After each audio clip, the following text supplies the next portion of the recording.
Ons moet besef dat ons God se kinders is. Dat dit nie net 'n mooi gedagte is nie, maar dit is die kern van ons bestaan, dit is die kern van wie ons vandag is. Wanneer ons begin leef vanuit hierdie waarheid, dan val die maskers, dan ontdek ons wie ons regtig is en nie wat die wêreld sê nie, nie wat ander mense sê nie en nie wat ons verlede sê nie, maar wat God sê. Dit is baie maklik om jouself te meet aan wat jy doen, aan jou prestasies, aan jou mislukkings en aan jou verlede. Maar God roep ons om op 'n ander fundament te bou, om op hom te bou, nie op ons dade nie, maar juis op daai verklaring van hom dat ons sy kinders is. Kolossense 1 vers 13 sê vir ons dat hy het ons uit die mag van die duisternis verlos en oorgebring in die koninkryk van die seun van sy liefde. Jesus is die seun van God se liefde en hy het hom juis aarde toe gestuur sodat ons verlos kan wees van die mag wat Satan oor ons het, van die mag van ons verlede, van die mag van sonde, van die mag van aanvaarding soek by die wêreld. Ons is nie meer deel van die duisternis nie. Ons is nie meer verlore nie. Ons is nie waardeloos nie en ons is nie vergeet nie. Ons is nou deel van God se huisgesin. Ons is uit ons omstandighede uitgeskuif in God se huisgesin in. Jesegiel 11 vers 19 sê God vir ons dat hy ons verander en nie net van buite nie. En ek sal vir julle een hart gee en 'n nuwe gees in julle binneste. Ek sal julle kliphart uit hul liggaam wegneem en hulle 'n hart van vlees gee.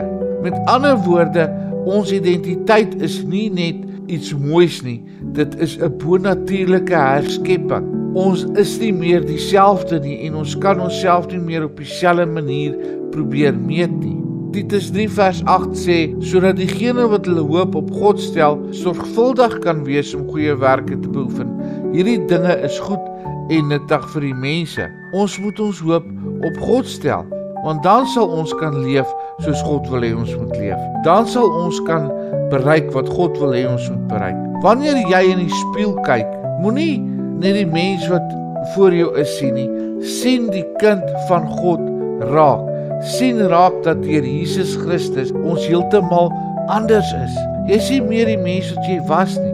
Jy is die erfgenaam van 'n koninkryk. Jy is die geliefde van ons God en ons Vader. Dis wie jy werklik is en dit is tyd dat ons daarvolgens begin leef, volgens ons identiteit in God.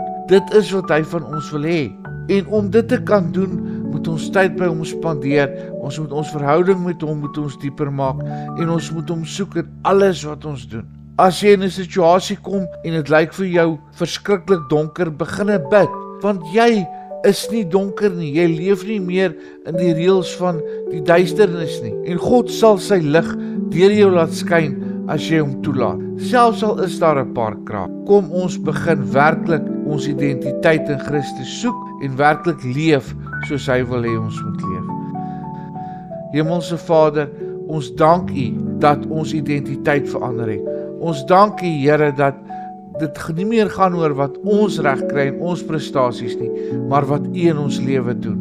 Help ons om nie meer staat te maak op die wêreldse perspektief nie, maar dat ons U perspektief in ons lewe elke dag meer en meer sal begin raak sien en sal begin soek. Ons bid dit in Jesus se naam. Amen.